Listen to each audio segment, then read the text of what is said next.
വെറും 5 ദിവസം കൊണ്ട്, അതും കേരളത്തിൽ നിന്ന് യാത്ര തുടങ്ങിയിട്ട് താജ്മഹലും ആഗ്ര ഫോർട്ടും കണ്ട് നമുക്ക് തിരിച്ച് വീട്ടിലെത്താം. കേരളത്തിൽ നിന്ന് താജ്മഹലിലേക്ക് അതായത് 2 ദിവസത്തെ യാത്രയാണ് ട്രെയിനിൽ വരുന്നത്. ട്രെയിൻ മുൻകൂട്ടി ബുക്ക് ചെയ്യണം.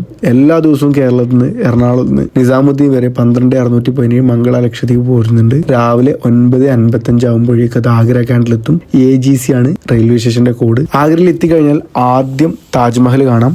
പിന്നെ തൊട്ടടുത്ത് തന്നെയാണ് ആഗ്ര ഫോർട്ട് ഉള്ളത്. ഇത് രണ്ടും കഴിഞ്ഞതിന് ശേഷം നേരെ റൂമിലേക്ക് പോവാം. 45 രൂപയാണ് ആഗ്ര ഫോർട്ടിന്റെയും താജ്മഹലിന്റെയും ടിക്കറ്റ് ചാർജ് വരുന്നത്. ഏറ്റവും ബെറ്റർ ഓൺലൈനായിട്ട് ടിക്കറ്റ് എടുക്കുന്നതാണ്. ഈ ടിക്കറ്റ് എടുക്കാൻ വേണ്ടിയിട്ട് താജ്മഹൽ ടിക്കറ്റിംഗ് എന്നുള്ളതോ അല്ലെങ്കിൽ ആഗ്ര ഫോർട്ട് ടിക്കറ്റിംഗ് എന്ന് ഗൂഗിൾ ചെയ്ത് കഴിഞ്ഞാൽ ഫസ്റ്റ് കാണുന്ന ആർക്കിയോളജിക്കൽ സർവേ ഓഫ് ഇന്ത്യയുടെ വെബ്സൈറ്റിൽ നമുക്ക് ടിക്കറ്റ് ബുക്ക് ചെയ്യാൻ പറ്റും. താജ്മഹൽ ആഗ്ര ഫോർട്ടും കഴിഞ്ഞ് പിറ്റേ ദിവസം രാവിലെ 12:618 നമ്മൾ അങ്ങോട്ടേക്ക് പോയ 12:617 വണ്ടി തിരിച്ചിങ്ങോട്ട് വരുമ്പോൾ 12:618 ട്രെയിൻ നമ്പർ വരിക. മംഗള ലക്ഷ്യത്തിൽ നമുക്ക് വീട്ടിലെത്താൻ പറ്റും. 48 മണിക്കൂറിന് ശേഷം നമ്മൾ നേരെ ആഗ്രയിൽ നിന്ന് നേരെ കേരളത്തിലേക്ക് എത്തും.